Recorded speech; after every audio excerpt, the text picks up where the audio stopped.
तो आप तो सौभाग्यशाली हैं कि आपको किसी आदमी ने इनवाइट किया, लेकिन मुझे किसी आदमी ने इनवाइट नहीं किया था, ये सच्चाई है। सर लोग जानते हैं, सर मेरे साथ रहते थे, श्री योगेश यादव जी, श्री टिकेंद्र सिंह जी और श्री हरिशंकर जी, और मेरा काम एक ही था, इनका खाना बनाना, सर यही था। और खाने बनाने वाले को क्या बोलते हैं? बावर्ची बोलते हैं।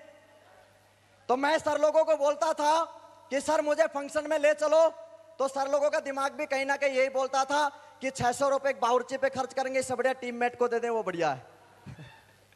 लेकिन उसके बावजूद बार बार जिद करने के बाद, बार बार मैंने जिद किया कि सर मुझे फंक्शन में ले चलो, मुझे फंक्शन में ले चलो। उसके बावजूद मेरे, अच्छा अभी कहानी किस तरह से गई, लेने के लिए बिल्कुल ले जाने के लिए तैयार नहीं। लास्ट में मेरे पास एक ब्रह्मास्त्र था, मैंने बोला आज के बाद मैं तुम्हारा खाना नहीं बनाऊंगा। चड्डी में बम लगाना पड़ा, मुझे मजबूरी थी, क्या करता। और ऐसा करने के बावजूद इन्होंने सोचा कोई बात नहीं, 600 रुपए में अगर खाना मिलता है बढ़िया तरीके से तो कोई दिक्कत नहीं, 600 खर्च किया ही जा सकता है। सही बात है कि नहीं, ये बताओ आप मुझे। तो ऐसे करके मुझे टिकट दी गई और आगरा के अंदर एक फंक्शन मुझे दिखाया गया। आगरा के फंक्शन में जैसे दोस्तों मैं जाता हूं, इसी तरह का सम्मान, इसी तरह से एक लीडर को रिकॉग्नाइज किया गया था डायमंड के लिए।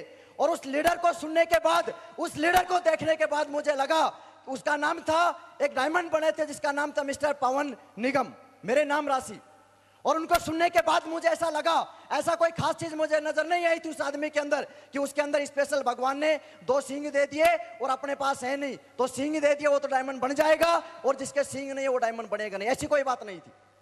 उनके बैकग्राउंड को मैंने देखा, उनके एजुकेशन को मैंने देखा, मुझे ऐसा कुछ नजर नहीं आया दोस्तों कि वो आदमी जब डायमंड बन सकता है। तो एक ही कसम खाई थी, एक ही मुट्ठी बांधी थी मैंने कि जब सक्सेस सपोर्ट सिस्टम पवन निगम के पास है, सिक्योर लाइफ पवन निगम के पास है, और सक्सेस सपोर्ट सिस्टम बेटा पवन यादव तुझे मिल चुका है, सिक्योर लाइफ तुझे मिल चुकी है, तो पवन निगम बन सकता है, तो पवन यादव क्यों नहीं बन सकता है। ये decision, thank you very much, ये डिसीजन मैंने लिया। और डिसीजन लेने के बाद मुझे लगा कि वास्तव में ये काम बहुत आसान से चलेगा, और अलवर में जाऊंगा, अलवर जाने के बाद मैं लोगों की लाइन लगा दूंगा, ये मुझे कॉन्फिडेंस था। और अलवर आने के बाद मैंने काफी सारे लोगों को प्लान दिखाया, प्लान दिखाना स्टार्ट किया। बहुत सारे लोगों ने मना किया, लेकिन काफी सारे लोग मेरे साथ जुड़े भी। कई लोगों को जो मेरे फेस वैल्यू के थे उनको सिक्योर लाइफ मैंने ज्वाइन करवाया, लेकिन ज्वाइन तो मैंने करीबन 10-15 लोगों को करवा दिया। लेकिन ज्वाइन करवाने के बाद मेरे साथ जो सबसे बड़ी प्रॉब्लम थी ये थी कि 15 लोग मेरे साथ खड़े हैं, लेकिन एक आदमी काम करने के लिए तैयार नहीं है। ज्वाइन मैंने करवा दिए, लेकिन एक आदमी काम करने के लिए तैयार नहीं है। उसके बावजूद मैं सर के साथ बैठता हूं और सर को मैंने बोला, सर ये कारण क्या है, लोग जुड़ने के बावजूद काम क्यों नहीं कर रहे हैं। तो सर ने मुझे पते की बात बताई, जानना चाहते हैं ऊपर वालों, जानना चाहते हैं। सर ने मुझे बोला कि ट्रेनिंग में क्या तेरा बापू डालेगा उनको। तब मुझे समझ में आया कि यार बिल्कुल सही बात है, क्योंकि ज्वाइन करवाना कोई बड़ी बात नहीं है, ज्वाइन करवाने के बाद सिस्टम में डालना और उनको डेवलप करना अपने आप में बहुत बड़ी बात है। सच बात है कि नहीं, बताओ आप मुझे। तो ज्वाइन करवाने के बाद बात मेरे समझ में आई कि लोग, क्योंकि मुझे ये लगता था, क्योंकि मैं बीएससी का स्टूडेंट था और मार्क्स हमेशा अच्छे आए थे मेरे, होशियार था, इंटेलिजेंट था, मुझे लगता है 2 जोड़ने का ही तो काम है, और 2 के अलावा 10 जोड़ दिया तो चल ही जाएगा।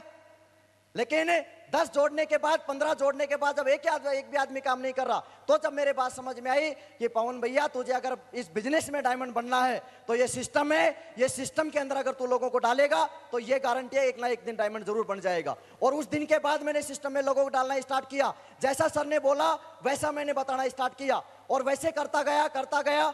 और काफी सारे लोगों के नेगेटिव रेस्पॉन्स मेरे सामने आए। बहुत सारे लोगों ने मना किया, बहुत सारे लोगों ने बोला बेवकूफ बनाने का काम है, बहुत सारे लोगों ने बोला ये काम चलता नहीं है।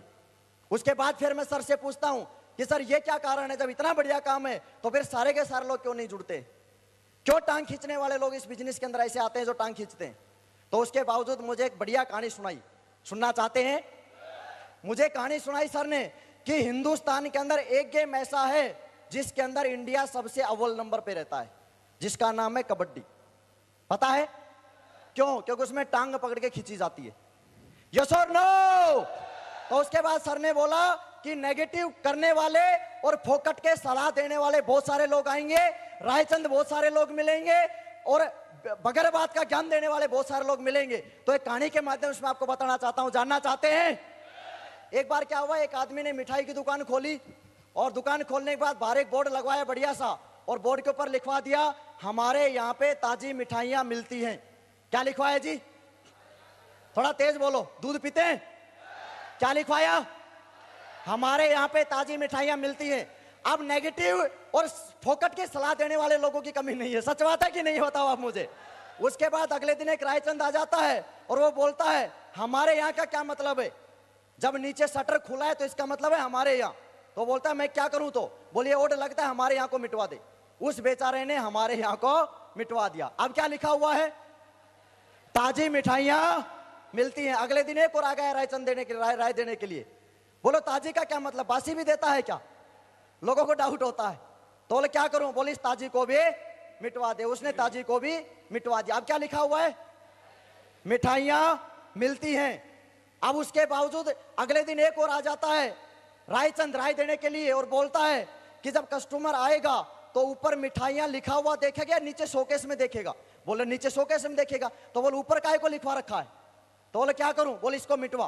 तो उसने बेचारा ने मिठाइयों को भी मिटवा दिया। अब क्या लिखा हुआ है, मिलती हैं। अगले दिन एक और आ गया रायचंद राय देने के लिए। आके बोलता है क्या फोकट में मिलती है क्या? बोलो नहीं, पैसे लेके देता हूं। तो बोलो फिर मिलती काय को लिखवा रखा है? तो बोले क्या करूं, बोले मिलती को भी मिटवा दे। अब लास्ट में क्या लिखा हुआ है? एक और आ गया रायचंद राय देने के लिए। आके बोलता है शटर खुला है, शोकेस में मिठाई रखी है, तराजू रखी है, तू सीट पे बैठा है, इसका मतलब है। तो बोले क्या करूं, बोले है को भी मिटवा दे। इस तरह से उन सारे रायचंदों ने, राय बहादुरों ने बेचारे कितने बढ़िया साइनिंग बोर्ड को मिटवा दिया। यहां तक भी ठीक था, गनीमत थी। अगले दिन एक और आ गया रायचंद राय देने के लिए। आके बोलता है इतना बढ़िया बोर्ड छपवा लिया, बनवा लिया, तो इस पे लिखवाता क्यों नहीं कि हमारे यहाँ पे ताजी मिठाइयां मिलती हैं। Thank you very much. तो ऐसे लोग मिलते हैं, यस और नो? तो मुझे भी ऐसे लोग मिले, लेकिन उसके बावजूद मैंने एक ही बात सोची कि नहीं कोई बात नहीं, फोकट के सलाहगीर बहुत आएंगे, लेकिन उन आदमियों के सलाह बात मानेंगे। सर ने एक बात और पते की बताई मुझे कि बेटा 2000 वाले की बात मानेगा 2000 जैसा हो जाएगा, 2 लाख वाले की बात मानेगा 2 लाख जैसा हो जाएगा। डिसीजन तुझे लेना है, 2000 वाले की बात मानना है या 2 लाख वाले की बात मानना है। और ऐसे करते करते मैं लगातार चलता गया। हिंदुस्तान में घूमने की बात कर, अचीवमेंट के ऊपर मैं बात करूं, काफी सारे अचीवमेंट इस बिजनेस से लिए। अच्छा मोबाइल लिया, अच्छा लैपटॉप लिया, अच्छा टैब लिया। घूमने की बात करें, सिक्योर लाइफ से पहले घूमने की एक ही जगह होती है, जैसे जयपाल सर बता रहे थे, और वो होता है नानी का घर। भाई होता है कि नहीं होता है? क्योंकि फोकट में सब कुछ वही मिलता है।